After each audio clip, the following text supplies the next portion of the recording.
não leva tanto em consideração, mas eu acredito que adicionar os desenvolvedores mesmo, as pessoas que sofrem com esses problemas nos estudos e entenderem não só os problemas que eles sofrem, mas também as formas como eles gostariam que as soluções fossem aplicadas no contexto deles, num contexto real, é também muito importante. Olá pessoal, eu sou Adolfo Neto, professor da Universidade Tecnológica Federal do Paraná, UTFPR, Campus Curitiba, e este é um episódio do podcast Fronteiras da Engenharia de Software, um podcast para refletir sobre o presente e o futuro da engenharia de software. É um podcast que faz parte da rede Emílias de Podcasts. Este episódio também será publicado lá no Emílias Podcast, Mulheres na Computação, e estou aqui hoje com a co-apresentadora do Fronteiras, professora Maria Cláudia Emer, que é coordenadora do programa de extensão Emílias Armação em Bits. Tudo bem, Maria Cláudia? Tudo bem, Adolfo. Tudo jóia. Então, vamos dar as boas-vindas à professora Marielle Wessel, que é a nossa entrevistada de hoje. Tudo bem, Marielle? Obrigado por ter aceito o nosso convite. Tudo bem, eu que agradeço o convite. Joia, o tema da conversa de hoje será assistentes conversacionais em engenharia de software. Daqui a pouco vamos falar um pouco mais sobre isso, mas antes vamos fazer uma apresentação sua para que as pessoas saibam com quem estamos falando. Marielle é professora da Radboud University, nos Países Baixos, desde 2022. Terminou o doutorado pela USP. Como eu sempre acabo sem querer chamando muita gente que tem algo em comum comigo, né?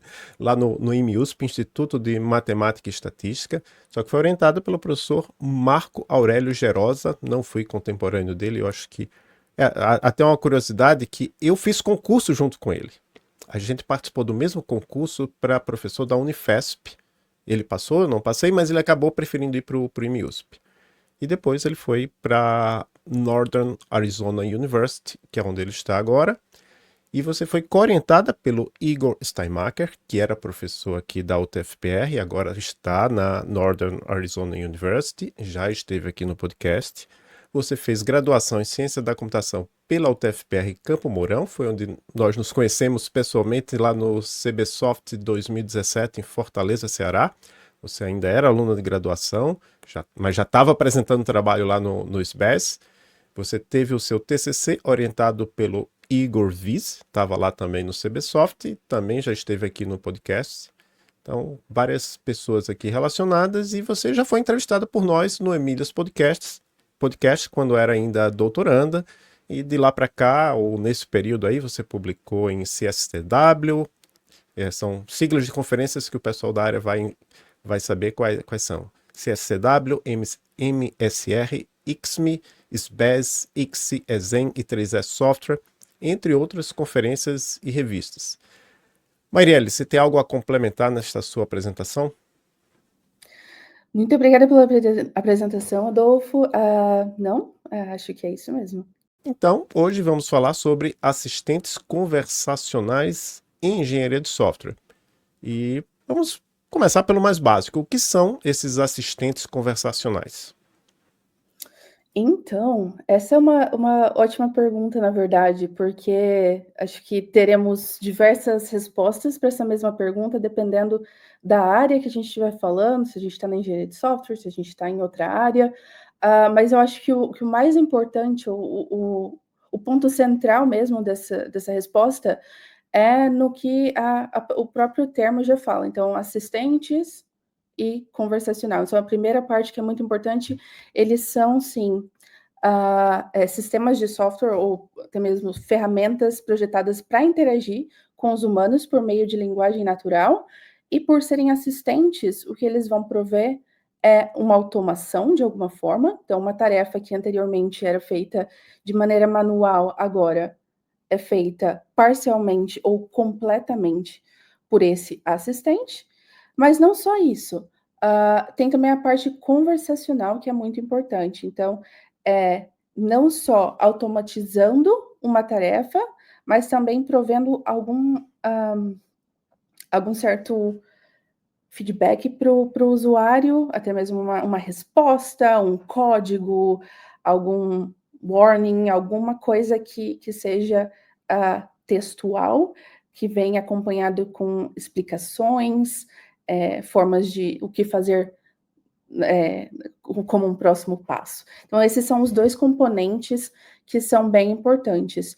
E aí teremos agentes conversacionais que são completamente autônomos, e não precisam de nenhum tipo de interação com o humano para começar a agir e fazer as tarefas que estão determinadas para ser feitas, e agentes também que precisam de algum certo tipo de input humano antes de fazer o que eles têm que fazer.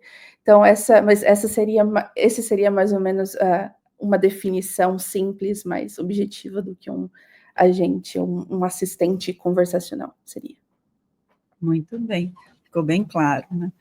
E aí você pode nos dar exemplos práticos de problemas de engenharia de software no mundo real que podem ser resolvidos através do uso de assistentes conversacionais?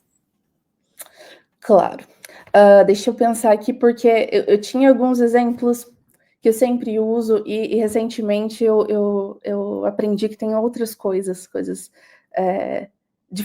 diferentes que podem ser usadas. Então, o primeiro que eu queria falar é que uma coisa que talvez a gente não pense no nosso dia a dia, porque talvez não seja tão comum perto de nós, mas que existe bastante, são pessoas desenvolvedoras que não podem usar as mãos por algum motivo. Seja porque tem algum problema, ou uma dor crônica, ou qualquer tipo de situação em que usar as mãos, seja temporariamente ou permanentemente, não é possível. Então, eles se comunicam majoritariamente por voz. E aí os agentes, né, os assistentes conversacionais entrariam como uma forma de possibilitar fazer perguntas rápidas e que essas perguntas sejam respondidas. Então, ao invés de a pessoa ir para o Stack Overflow para ter uma resposta sobre um erro que está na interface, ela pode perguntar diretamente para esse assistente. E aí, de novo, para facilitar essa interação, porque uma coisa que também eu não mencionei anteriormente, mas que é importante, quando eu falo que a interação, né, com esses assistentes é de forma geral por texto, ele não necessariamente é por texto digitado, pode ser também por texto, mas falado, né, interação linguagem natural mesmo. Então, isso é uma coisa que possibilita a integração de várias pessoas no desenvolvimento de software que antes talvez não seria possível. Então, isso é uma coisa bem importante que eu me dei conta recentemente, mas que eu acho que é importante de falar para a comunidade. E um segundo exemplo é algo mais simples que a gente encontra no nosso dia a dia, que quando a gente está recebendo, por exemplo, uma pessoa nova no time de desenvolvimento, que não tem muita familiaridade, seja com programação no geral, ou até mesmo com aquele projeto específico. E aí, geralmente, essas pessoas, né, esses novatos, precisam de ser guiados um pouco mais, o código precisa ser explicado, como funciona o projeto, o que pode ser feito, o que não pode ser feito. E essa é algo que pode ser automatizado de uma certa forma, né? Em que, por exemplo, um agente, um assistente conversacional possa estar ali na interface, na IDE, né, junto com a pessoa, disponível 24 horas para poder sanar as dúvidas, guiar, mostrar outros arquivos que são relevantes.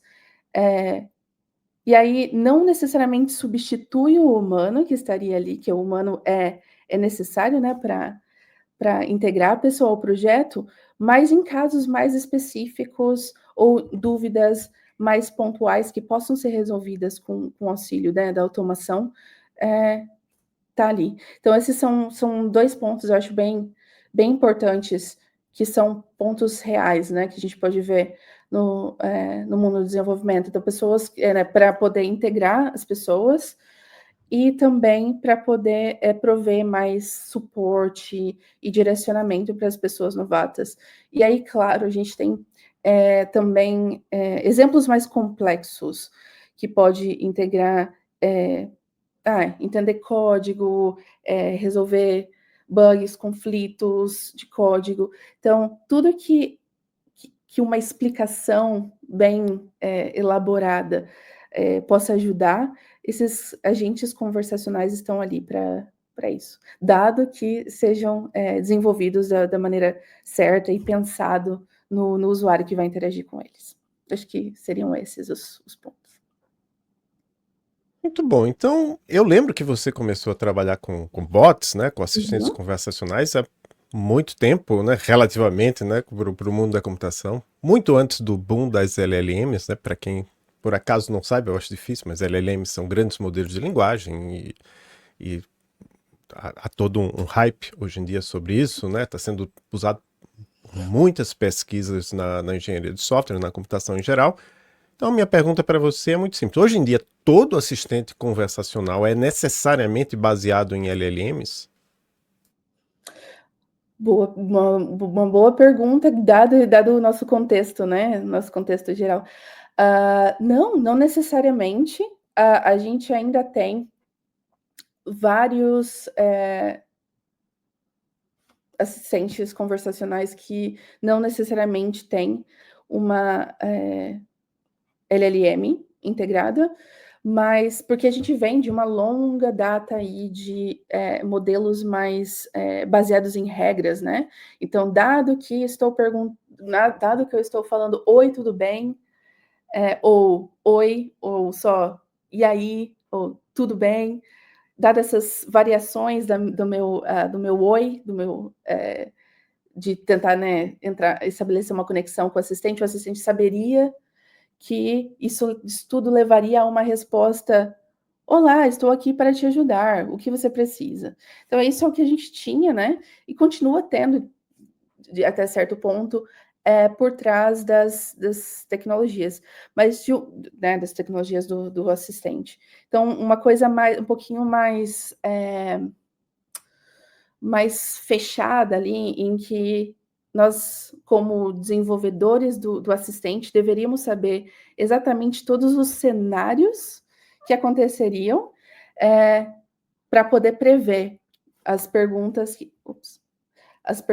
que chegariam até o assistente, para poder também prever a resposta. Então, é uma coisa mais engessada, né?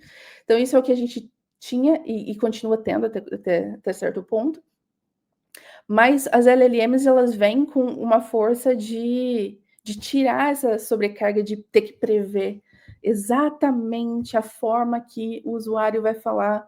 E se a gente não prevesse um termo ali que era muito inconsistente, aí talvez a resposta do nosso assistente seria completamente errada, ou cairia naqueles clichês de não entendi o que você falou, pode repetir? E aí a gente fica naquela para sempre. Então, a gente evoluiu muito e tem muita coisa sendo feita, mas ainda temos, sim, sistemas grandes, né, que eram projetados ainda nesse modelo mais de regras, que ainda estão operando atualmente. Agora nós vamos entrar numa parte que a gente sempre gosta aqui, afinal esse podcast, a gente sabe que tem muita gente da academia que escuta, mas a gente sabe também que tem algumas pessoas que não são da academia, que não são mestrandos, doutorandos, docentes, pesquisadores, escutam. Então a gente faz algumas perguntas sobre artigos específicos, até como uma forma de dizer, olha, pesquisa se faz com artigo. Talvez esse seja um lado meio ruim da IA hoje em dia, né? Todo esse boom das LLMs, que na verdade a pessoa posta lá no site da empresa alguma coisa que tem toda a cara, estrutura formal de um artigo, mas não passou por revisão por pares, não foi publicado em nenhum lugar, às vezes nunca vai ser publicado em nenhum lugar. Enfim, vamos falar sobre artigos seus que foram publicados, a gente vai seguir uma ordem cronológica e vamos começar com o artigo Não Me Perturbe, Desafios de Interagir com Bots de Software em Projetos de Software de Código Aberto. A gente sempre diz o título do artigo em português, mas lá na descrição do episódio está em inglês e esse artigo foi publicado no Proceedings of the ACM on Human Computer Interaction, CSCW2, E foi em 2021 com o Igor Vise, o Igor Seimacher e o Marco Aurélio Gerosa, que a gente já comentou aqui. Uma coisa que eu quero destacar, que eu acho bem interessante desse artigo, é que, vocês já deixam claro, foi um tema vindo da prática, né? Não foi uma coisa, eu estou aqui pensando num problema, não que não tenha também validade esse tipo de artigo, mas foi algo, os desenvolvedores de software, as pessoas desenvolvedoras de software estão usando bots, vamos estudar bots. A pergunta de pesquisa deste artigo foi: que desafios de interação os bots introduzem ao dar suporte a pull requests? E vocês entrevistaram 21 profissionais, incluindo mantenedores de projetos, contribuidores e desenvolvedores de bots, e identificaram que o ruído é um problema recorrente central na relação das pessoas desenvolvedoras. Além deste problema do ruído, quais foram os principais desafios que vocês encontraram na interação das pessoas desenvolvedoras com bots? Ok. Então, uma coisa que eu queria também destacar, né, porque eu expliquei o que são esses assistentes lá no começo, e esse artigo é de 2021, mas não necessariamente por conta da época, mas também por conta do contexto desse artigo. Esse artigo é focado em bots que atuam no GitHub. Então, é uma plataforma bem específica, e o que esses bots fazem lá também é bem específico. Eles têm, até né, falando dando essa explicação e já entrando em um dos problemas que a gente achou, a forma como eles podem interagir lá no GitHub é bem limitada. Então, eles podem fazer o que um humano pode fazer, né? O que uma conta de um humano pode fazer, que é simplesmente postar comentários. Então, ele comenta lá em issues, em pull requests, pode fazer commits, então tem a mensagem lá do commit, mas não é uma plataforma, apesar de ter lá um local onde discussões sobre o projeto, discussões sobre as modificações que foram feitas num pull request aconteçam, não é necessariamente uma plataforma para ficar conversando. É uma plataforma mais para trocar informações específicas. Então, os recursos conversacionais que a plataforma fornece são limitados. Então, isso já traz uma limitação dos próprios bots que existem lá, que não são necessariamente bots que você vai ficar fazendo pergunta e resposta. Eles vão executar algo, vão automatizar algo e vão trazer a resposta lá para vocês de uma forma bem engessada, usando os recursos da plataforma. E foi isso um dos problemas, um dos desafios que a gente encontrou, que a gente viu que os desenvolvedores estavam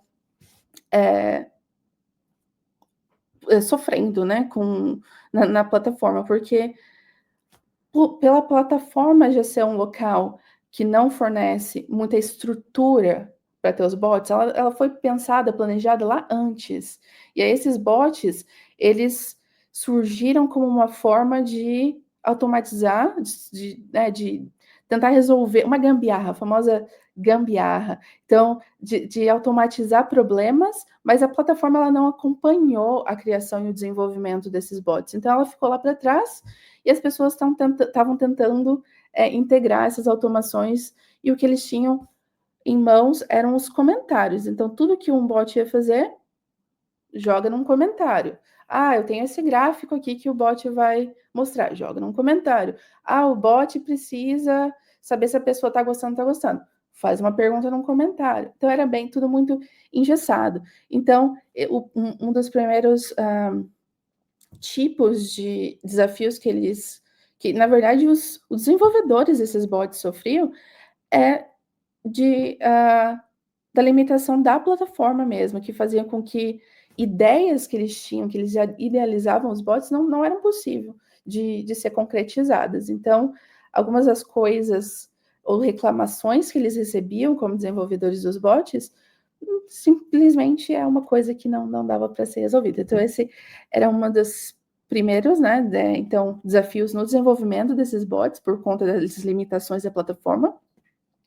E aí tínhamos também desafios na adoção desses bots, por exemplo, desafios para configurar o bot. Então, dado que alguém queria adicionar um novo bot num projeto no GitHub, diversas vezes a forma de configurar e fazer com que aquele bot agisse da forma esperada era muito complicada e também engessada por meio de arquivos de configuração que não eram bem documentados.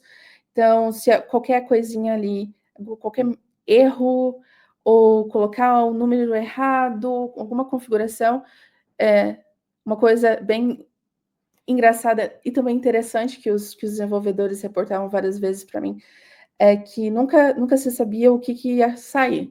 Então, pode ser que eu vou colocar uma configuração aqui que não funciona muito bem e o meu bot não vai funcionar. Até aí tudo bem, o bot não funcionou. Mas pode ser que eu vou colocar uma configuração meio errada aqui e o bot vai agir loucamente, comentando em todos os issues, em todos os pull requests várias vezes. Como que eu paro esse bot? Como que eu... Então, assim, o que vai acontecer era sempre um mistério. Então, né, o problema de adotar, de integrar um bot no próprio projeto era um desafiador também. E o que eu foquei bastante, né, na minha pesquisa, o que eu foco até hoje na minha pesquisa, que é problemas também de interação com esses bots. Então, por exemplo, a comunicação do bot era desafiadora porque eles produzem muitas vezes informação repetida e também, além de ser repetida, né, eles mantêm ali falando a mesma coisa. Em algumas das vezes, o que eles produzem é muito superficial, que uma pessoa, ou muito superficial ou muito profundo, né, fica nesses dois extremos, que uma pessoa que não é familiar com o projeto, nunca viu o projeto, está integrando, de novo, o caso dos novatos, né, que eu falei anteriormente, eles chegam para desempenhar as funções que eles têm no projeto e eles se deparam com aquele comentário do bot e eles não sabem o que fazer. E, de novo, documentação não tem, ou se tem, é muito específica. Então, era bem difícil mesmo de interagir, de desenvolver, de adotar esses bots para os projetos específicos e, dado que foi adotado, de interagir e fazer com que toda a comunidade em volta do projeto, dos projetos de software livre, ou enfim, projetos em que esses bots foram integrados, realmente usufruíssem dos comentários, usufruíssem do que o bot estava provendo, por ser uma coisa mesmo assim, bem limitada. Então foram esses desafios e que de uma forma ou de outra, todos esses três tipos, né, três grandes tipos de desafio que eu mencionei aqui, eles todos levam para um lugar comum, que é o ruído, que bom, se eu não estou usando esse bot para nada, se ele não está me servindo, o que ele está me dando é só ruído, que é o grande ponto, assim, desse artigo também. Muito bem. E aí, já em 2023, você tem um outro artigo que foi publicado, né? Diretrizes para o desenvolvimento de bots para o GitHub. Ele foi publicado na I3E Software. Vocês começam o artigo com: projetos no GitHub dependem da automação fornecida por bots de desenvolvimento de software. No entanto, a presença desses bots pode ser incômoda e disruptiva para a comunidade. Com base em diversos estudos com profissionais da área, este artigo fornece diretrizes para o desenvolvimento e a manutenção de bots de software. E aí vem a pergunta, né? Como vocês chegaram às diretrizes para o desenvolvimento e a manutenção de bots? Legal. Então, esse artigo, ele foi basicamente uma coletânea de outros artigos ou resultados que vieram de diversas fontes que eu fiz durante o meu doutorado. E é um artigo que eu acho bem legal porque ele, de novo, vem de todos esses entendimentos, né? Então, falando com desenvolvedores, entrevistas, tem também resultados desse artigo, por exemplo, que eu acabei de mencionar.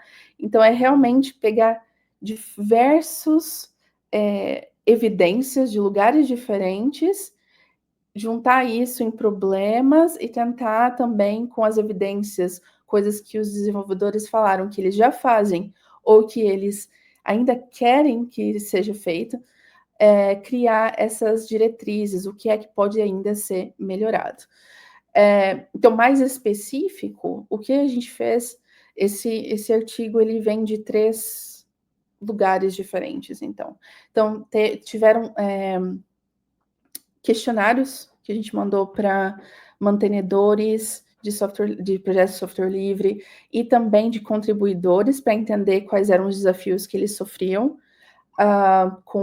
interagindo com os bots ou tendo os bots ali, e as entrevistas também, que eu mencionei anteriormente, né, esse artigo anterior. Então, tudo isso deu evidência sobre os problemas que precisavam ser resolvidos. E aí a gente passa para soluções. Para soluções foi algo bem diferente que a gente fez, e parte desses resultados foram também publicados em outro artigo no ICSE, na Conferência de Engenharia de Software Internacional. O que a gente fez lá foi legal porque a gente levou... Foi uma coisa que na época não era muito feita na engenharia de software. A gente levou os desenvolvedores, a gente tinha sessões com os desenvolvedores individuais, e nessas sessões a gente tinha uma história fictícia sobre 10 ou 20 anos à frente, e nesse período à frente, né, a gente chamava de design fiction, esse tipo de estudo.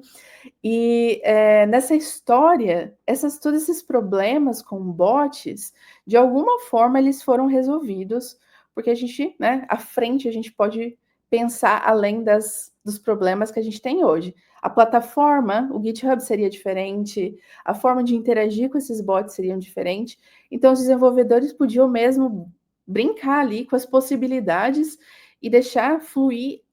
E o que a gente estava realmente interessado era entender o que eles queriam. Se você parar de pensar nas limitações que a gente tem hoje, que são impostas tanto pela plataforma, pelas tecnologias de hoje, não pense nessas limitações. O que é que você quer? Então, a gente leva eles a pensarem sobre isso com essa história, né? Sobre um futuro próximo que eles podem resolver esses problemas dos bots serem um pouco chatos e só gerarem ruído.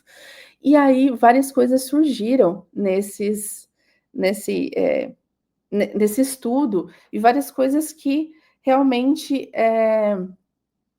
atacavam os pontos ali que a gente queria atacar. Então, por exemplo, tem um dos problemas, né, que a gente já viu na comunicação dos bots, por exemplo, é que, de novo, para a pessoa que está interagindo pela primeira vez, ela vê uma coisa que dá para entender que foi gerada por uma automação, mas pouco contexto, não sabe o que fazer, não sabe o que tem que fazer. Então, para tirar, né, para ir além desse cenário, para ir além dessa... Estou aqui parado com essa resposta desse bot, que eu não sei o que fazer, porque eu não tenho familiaridade com o projeto, é a primeira vez que eu estou vendo isso, ninguém nunca me falou o que fazer. O que a gente... Né, o que os desenvolvedores pensaram nesse futuro, né, não tão distante assim, é que o bot, todos eles, com todas as respostas que eles provêm, eles têm que também prover o próximo passo. Então, aqui está o meu warning falando que você esqueceu de adicionar os seus testes. Os testes que acompanham esse novo código que você adicionou no pull request. Beleza, eu esqueci. Como desenvolvedora, não tão naturalmente, talvez para uma pessoa mais experiente, então eu tenho que adicionar esses testes. Mas será que eu adiciono aqui? Eu crio um novo pull request? Eu falo com alguém do projeto primeiro? É aí que o bot, de novo, ele entra. Ele não só fala, olha, isso aqui é o que você não fez, ou o que você fez de errado. O que ele tem que falar é, na verdade, olha, aqui é o que você fez de errado, e como um próximo passo, por favor, crie um novo pull request com os seus testes. Ou, como próximo passo, por favor, crie adicione os seus testes e faça tal coisa para que eles sejam integrados a este pull request. Então, a pessoa sabe como... E eu diria, só para te interromper um pouquinho, eu diria também que você podia dizer, né, de usar os testes que já foram feitos anteriormente, né? Faça teste de regressão, então busque esse conjunto de testes, acho que também seria interessante. Então, quer dizer, ele além de identificar o problema, ele está te ajudando a solucionar. Exatamente. Exatamente, que era algo assim, que a gente olha, eu olho para trás e falo, nossa, mas parece tão simples, mas não é uma situação mais assim, quando a gente está querendo resolver problemas específicos, né, por exemplo, informar o desenvolvedor que esqueceu os testes, esse é o problema, aí dado que eu fui lá e resolvi isso, eu criei um bot para fazer isso, às vezes eu me esqueço que só informar que uma coisa não foi feita não é suficiente para todo mundo, eu preciso guiar a pessoa para os próximos passos.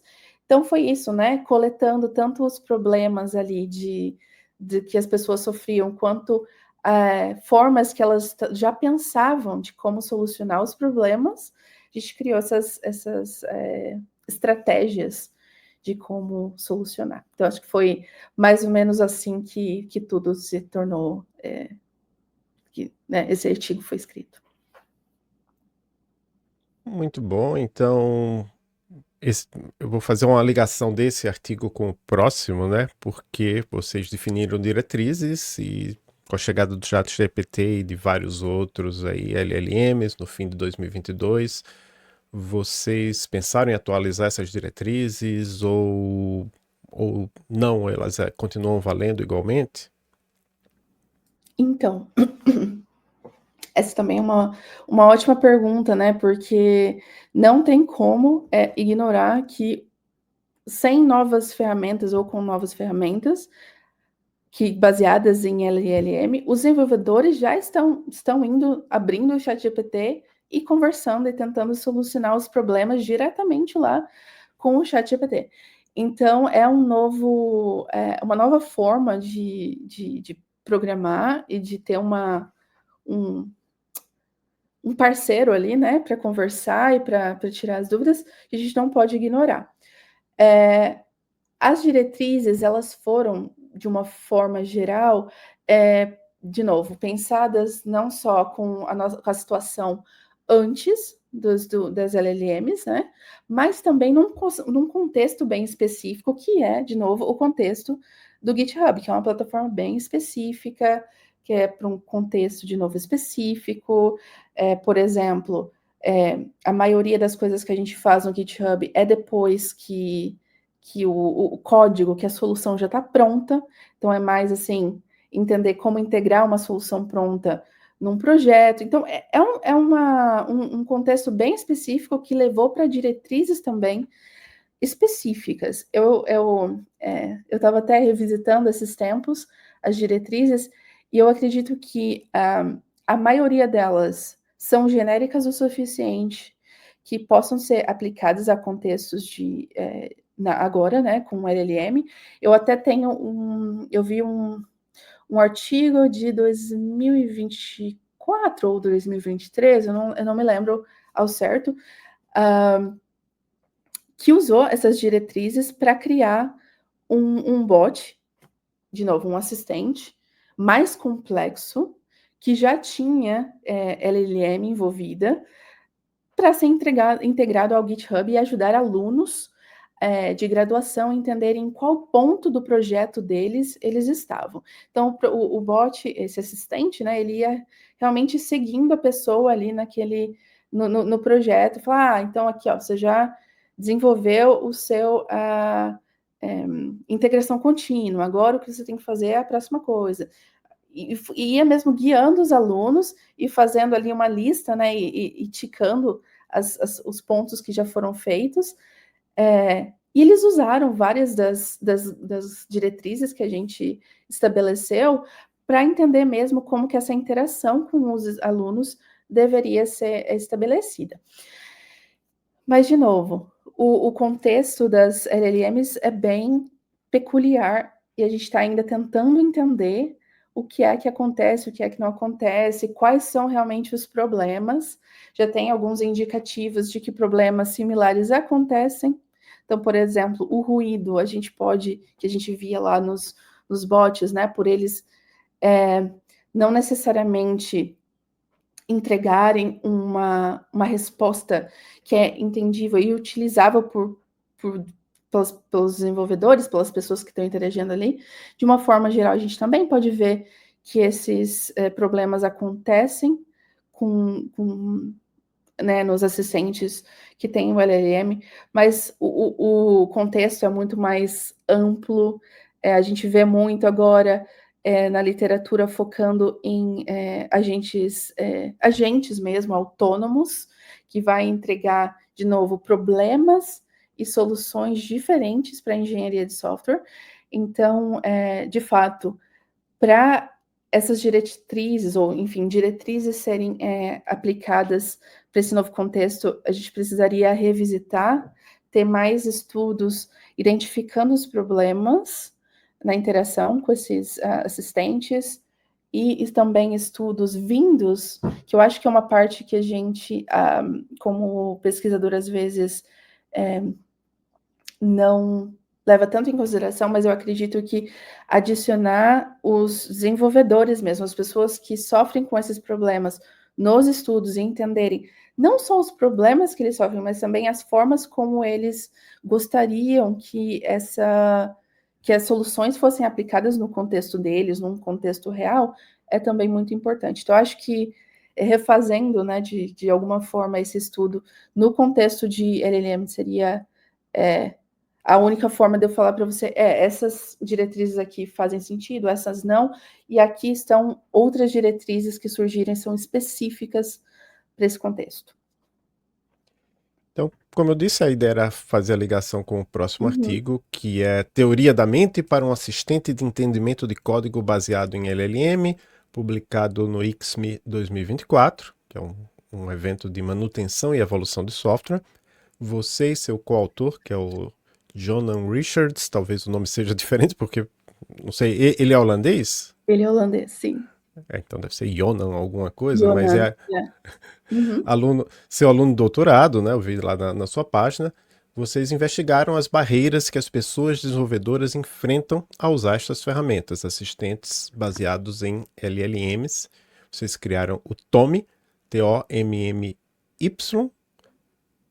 T-O, dois M's e Y, né? Só que o O é minúsculo porque é justamente Theory of Mind, Teoria da Mente. E esse TOMMY significa Teoria da Mente, tornando a explicação sua.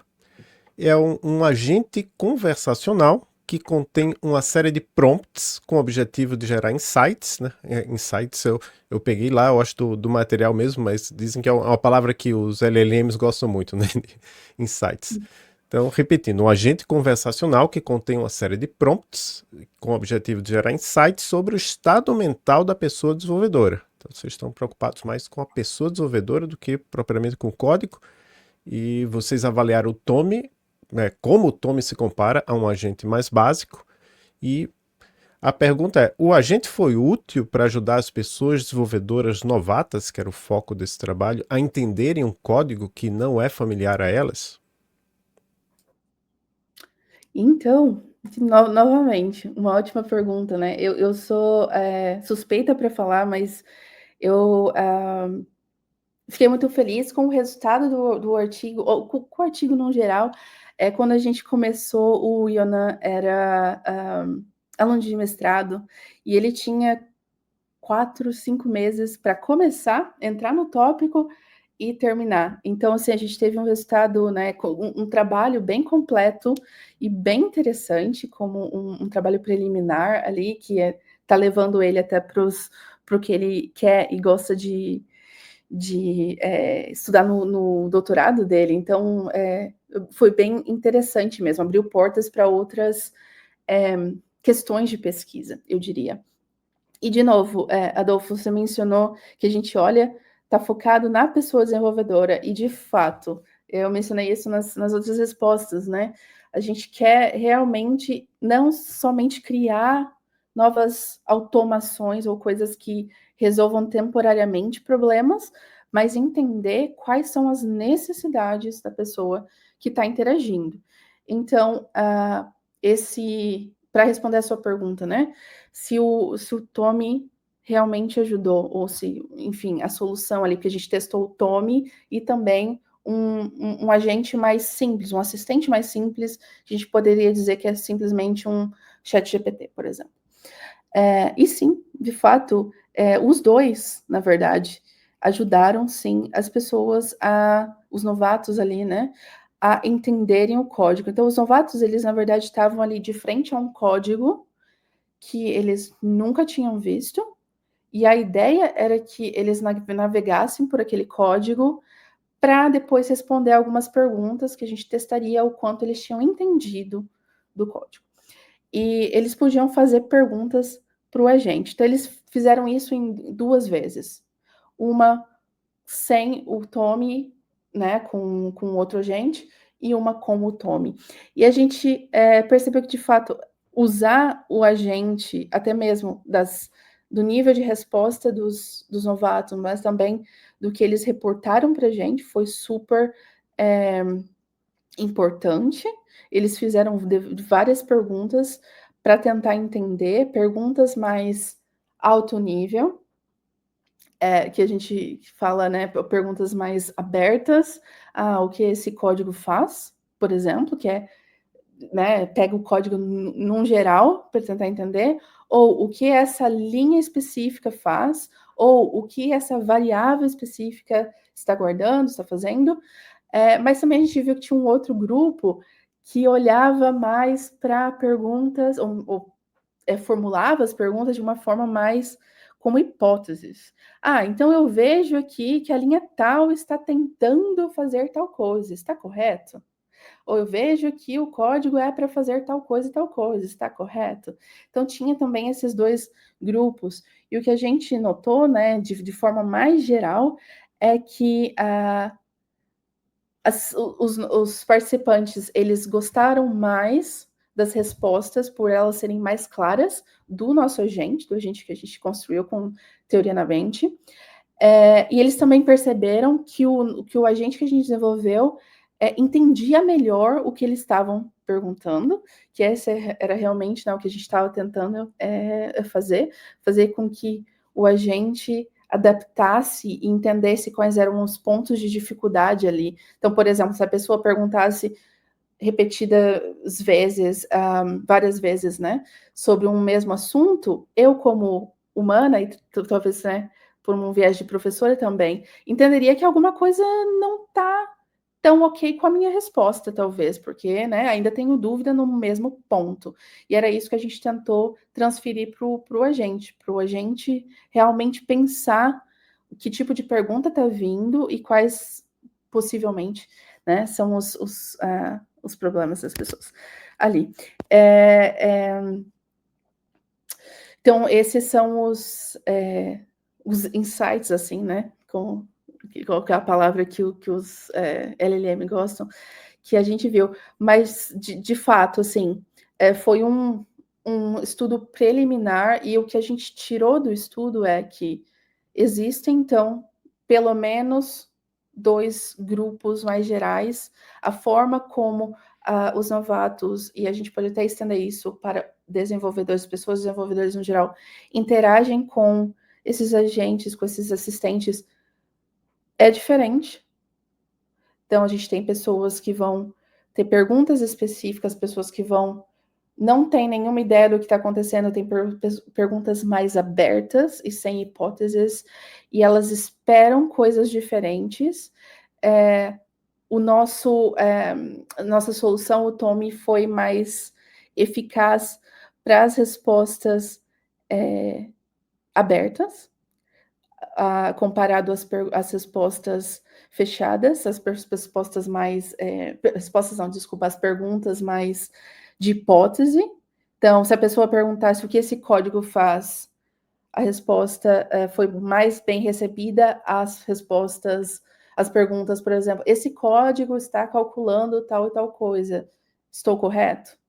Então, essa também foi uma necessidade, um ponto de pesquisa, né? Então, há sim diferenças em como as pessoas interagem, essas diferenças vão levar a diferentes formas de ver a resposta do agente. A gente tem que continuar olhando para isso e focando na interação e como as pessoas interagem.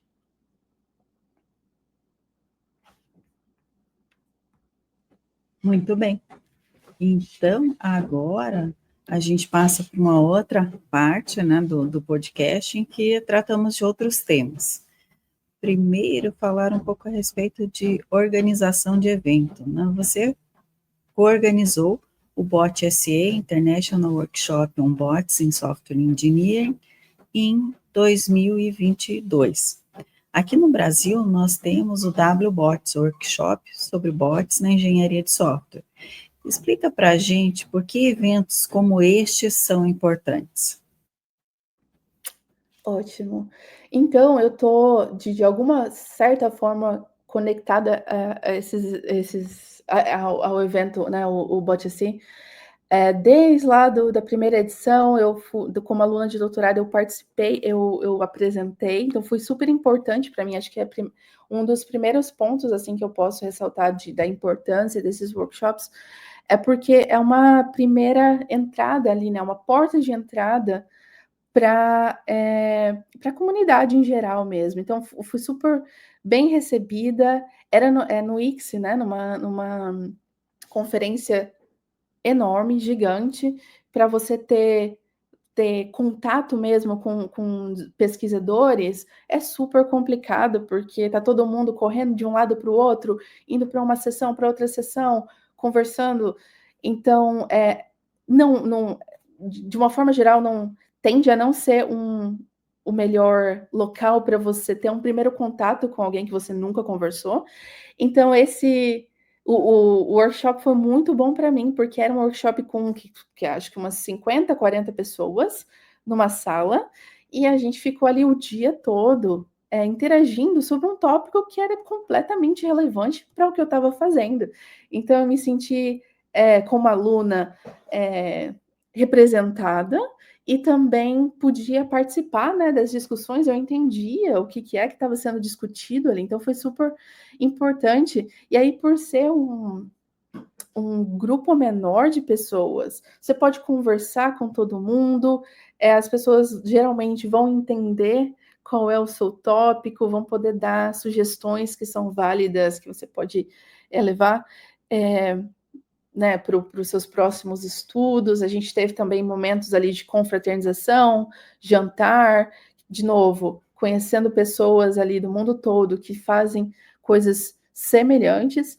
Então, isso me levou, como aluna, a ter oportunidades de colaborar com pessoas da área, ter esse primeiro ponto, assim. Eu acho que é super importante. Então, essa é uma das primeiras coisas que eu falaria que é importante. E a segunda coisa porque quando a gente tem um tópico novo, né, isso foi lá em 2018, o tópico de bots estava ainda emergindo, e ainda isso que era antes dos LLMs, né? Mas o bots na engenharia de software era algo novo. Então, para você ter uma aceitação desse tópico numa conferência, né, numa das trilhas principais de uma conferência, era mais difícil, porque as pessoas ainda não estavam entendendo, tá, mas o que é isso? Você está falando que esses bots, mas o que é um bot? Não, isso não é relevante.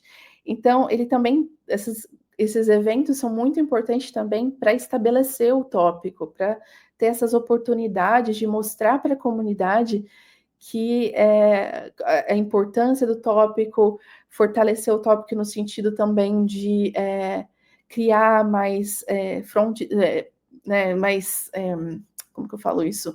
Mais oportunidades e ideias de pesquisa também, porque tem tanta oportunidade para discussão do tópico, e acho que é isso que aconteceu mesmo com, por exemplo, o workshop de bots na engenharia de software, né, esse workshop internacional, porque a gente via que nos primeiros anos a maioria dos artigos relacionados a bot eram publicados no workshop, e aí o tópico foi se estabelecendo no workshop, e os artigos começaram a ser então, aceitos em trilhas principais de conferências.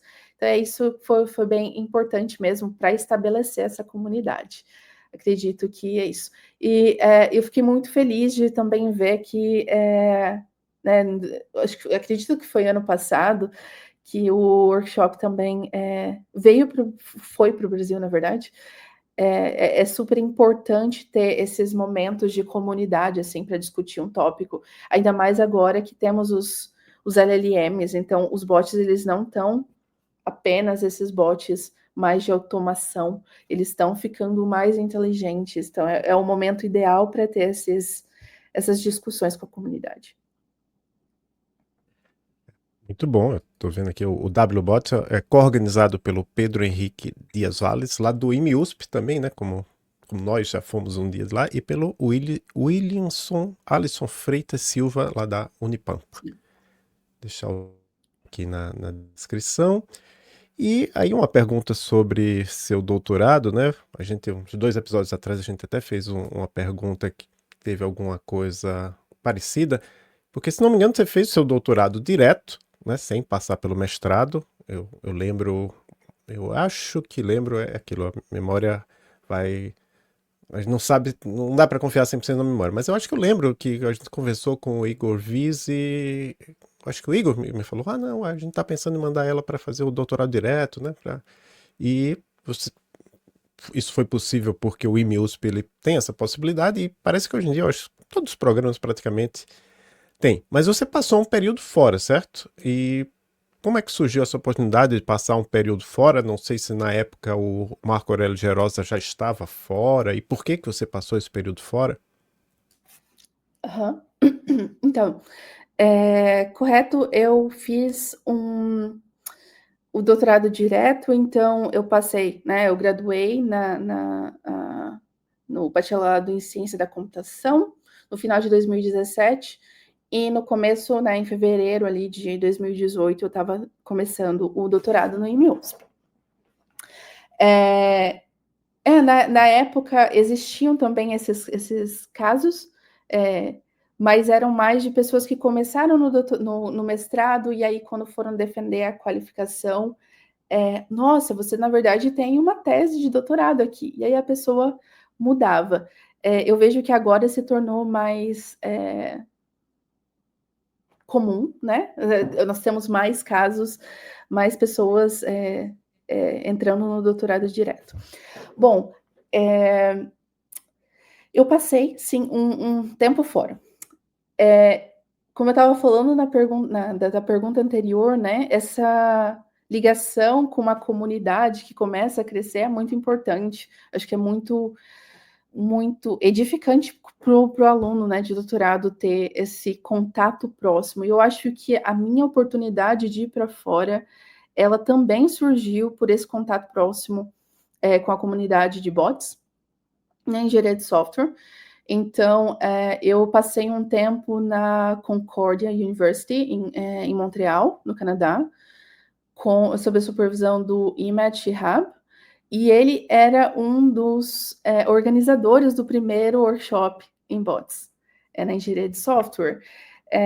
Então, de novo, né, essas conexões de estar nos eventos, nos mesmos eventos, compartilhar o que está fazendo, ter, né, tá numa direção, e aí você começa a estabelecer essa conexão com as pessoas que às vezes você nem sabe para onde elas vão, e às vezes elas te levam para um outro país para passar algum tempo. Então, esse doutorado sanduíche, né, que eu fiz,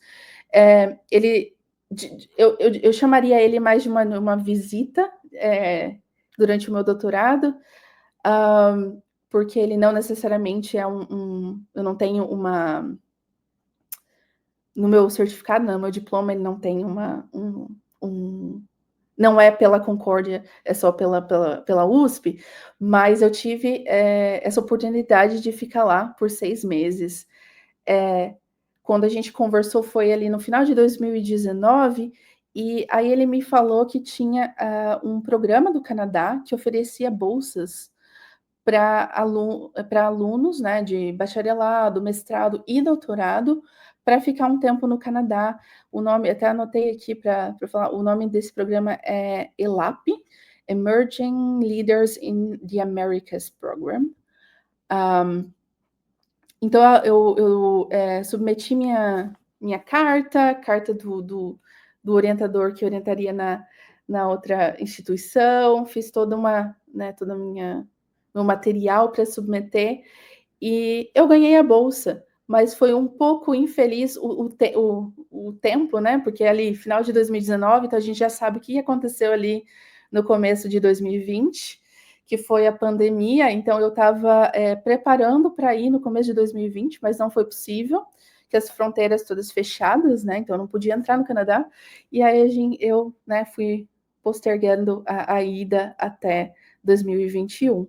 E aí, em 2021, eu fiquei lá por 6 meses, colaborando no grupo de pesquisa, e tive o artigo do Design Fiction, que eu falei sobre os desenvolvedores pensarem na solução que seria mais adequada para eles, feito lá também, em colaboração com o grupo de pesquisa do IMED. Então, foi uma experiência muito importante para mim. Tanto, né, que a gente, sabe que no Brasil, às vezes, a gente não tem também tanto oportunidade para treinar o inglês, apresentar inglês. Então, até a saída para o Canadá, as únicas oportunidades que eu tinha tido eram em conferências. Eu acho que também esses 6 meses que eu fiquei lá foram bem importantes em várias dimensões da vida de um doutorando. Muito bom. E antes aí da pergunta final, né, do podcast, nós deixamos um espaço para que você possa convidar pessoas que queiram fazer mestrado ou doutorado com você, e também empresas, pesquisadores que queiram colaborar com as suas pesquisas. Claro. Então, pessoal, como vocês viram aqui, eu estou estudando, né? E um tópico que é muito importante, que é a inclusão das pessoas desenvolvedoras no desenvolvimento e na utilização de assistentes conversacionais e na engenharia de software. Se você tiver um tópico de interesse, seja você aluno de bacharelado, mestrado, ou tentando, doutorado também, ou tentando ingressar, né, nessa carreira acadêmica, entre em contato comigo. Eu estaria disposta a conversar, entender e achar, né, um projeto legal para colaborar. Muito bom. Eu só queria complementar aquela sua resposta lá do doutorado, né? É que, em primeiro lugar, eu acho que hoje em dia até saiu, não sei se você acompanha mais as notícias aqui da pesquisa no Brasil, mas teve um consórcio aí, USP, Unicamp, Unesp, FAPESP, estimulando, na verdade, o doutorado direto. Mas aí é estimulando de um jeito diferente, né? Porque você entrou já para fazer o doutorado direto. A ideia vai ser assim, o aluno vai entrar para alguma coisa e aí, sei lá, no final de um ano vai fazer justamente essa qualificação e aí vai se decidir, né? Mas vai ser há um estímulo para isso, né? Outra curiosidade que eu vi é que a sua tese de doutorado foi em inglês, né? Você teve algum problema interno de burocracia da instituição para que a sua tese fosse toda escrita em inglês? Não, eu não me lembro. Não, acredito que não.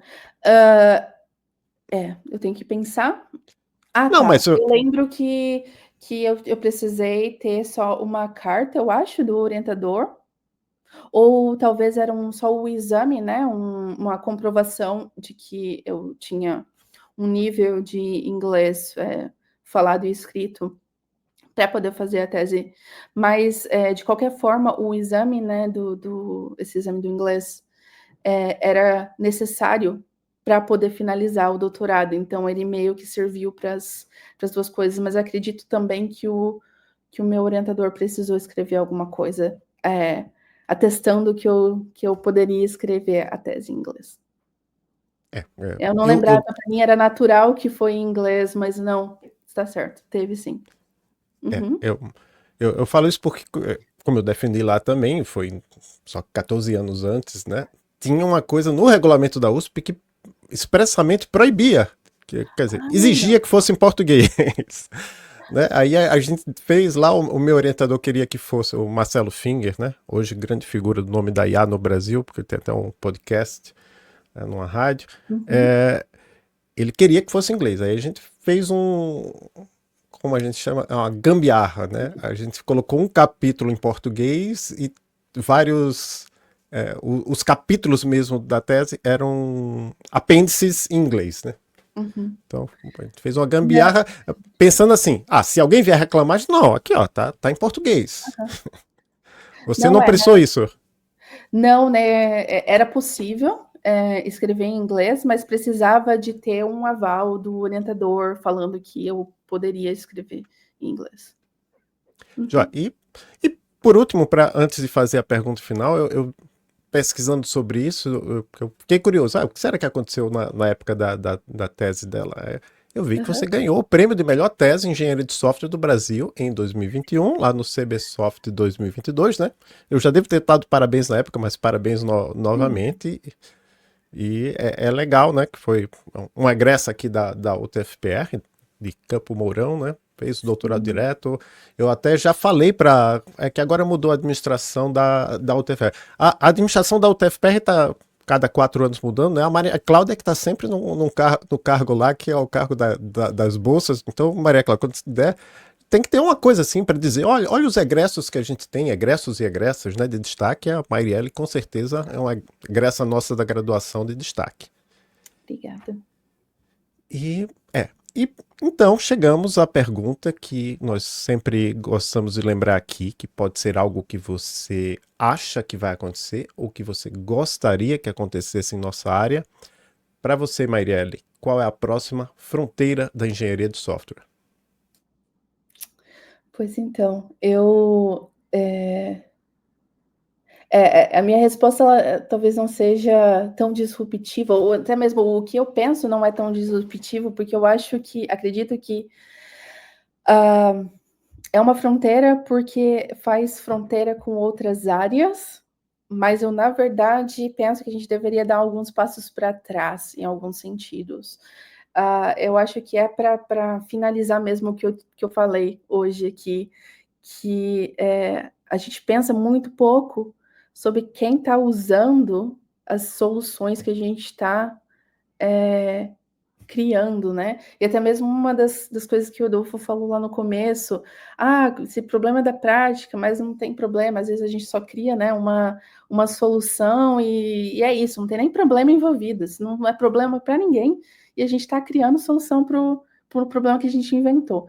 E eu vejo que tá cada vez mais e mais se desconectando do real problema que as empresas, que os indivíduos estão sofrendo. Então, eu ficaria muito feliz, e eu tento fazer isso cada vez mais, de envolver os desenvolvedores no processo de identificação do problema, para que eles sejam de fato problemas que aconteçam, problemas que não só aconteçam, mas que sejam relevantes e realmente assim algo que eles estão sofrendo e que precisa ser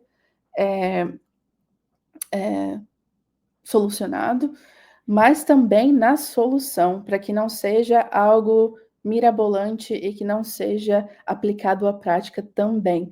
Então, eu espero que a gente possa ter mais e mais, já tem muito, mas não tanto quanto necessário, colaborações com outras áreas, como interação humano-computador, por exemplo, para que a gente possa entender os problemas que a gente, né, que as pessoas desenvolvedoras sofrem na prática e como que a gente pode prover soluções que sejam adequadas, mas também inclusivas. Que todo mundo possa ser colocado e ser visto, ter voz.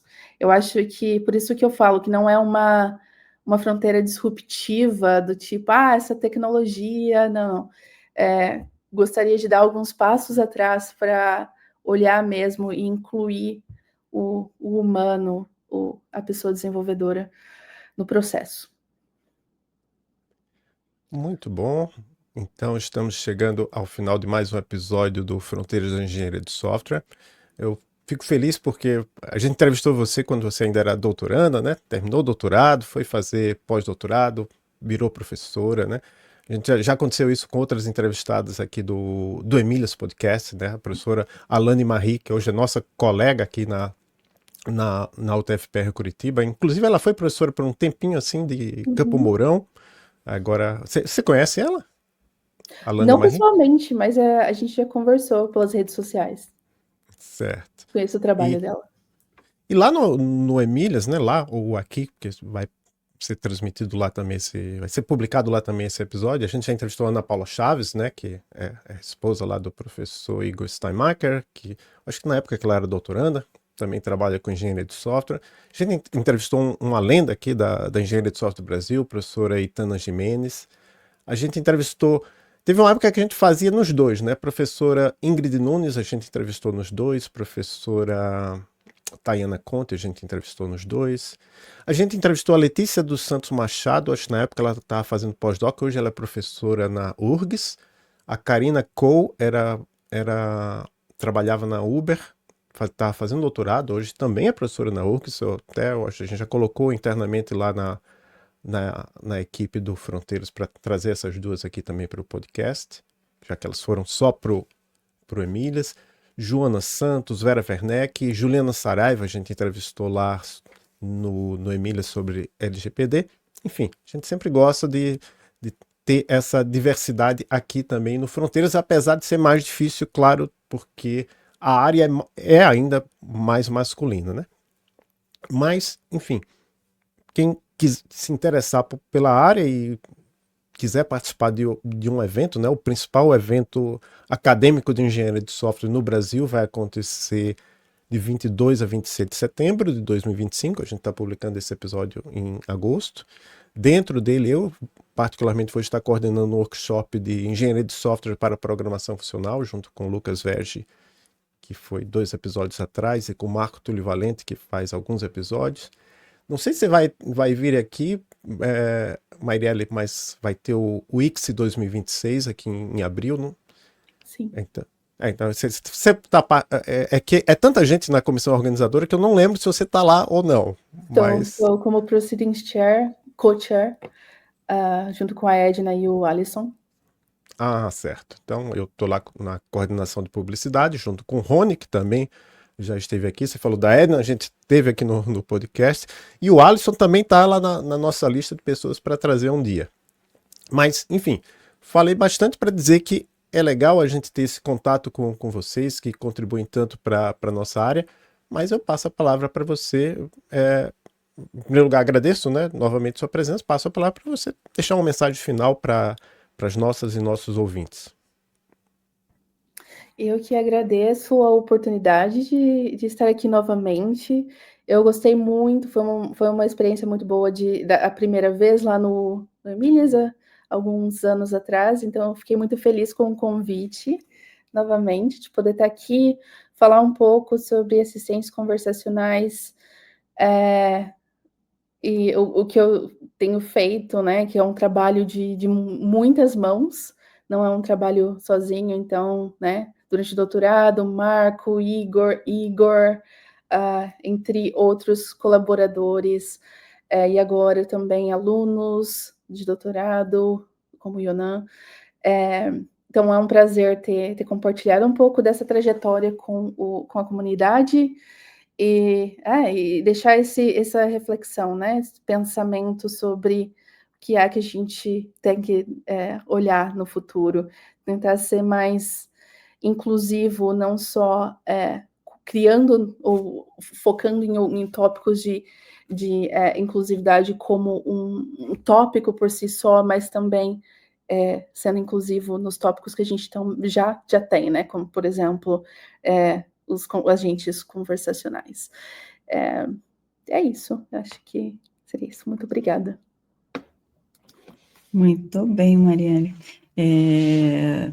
Também agradeço, né, a sua participação aqui. Eu acho que é bem importante para a gente ver toda essa evolução, né, e como disse o Adolfo, além de tudo, uma estudante que saiu da UTFPR, né, e que de repente está aí brilhando. Então, muito obrigada por estar aqui, foi um prazer conversar com você. E, para fechar o episódio, então, nós também agradecemos a todos os nossos ouvintes e as nossas ouvintes, e até o próximo episódio do Fronteiras da Engenharia de Software. Este é o podcast Fronteiras da Engenharia de Software, um podcast para refletir sobre o presente e o futuro da nossa área. Publicamos mensalmente, entre os dias 15 e 20 de cada mês, episódios em que entrevistamos pesquisadores e pesquisadoras da engenharia de software. Também realizamos palestras que são publicadas em nosso canal no YouTube. Nosso objetivo é levar o conhecimento científico para profissionais da área e para outros cientistas. Escute nossos episódios na sua plataforma de áudio favorita, Spotify, Apple Podcasts, Anchor ou outras, ou ainda no YouTube. Nosso site é fronteirases.github.io. Estamos também no Twitter e no Instagram como @fronteirases.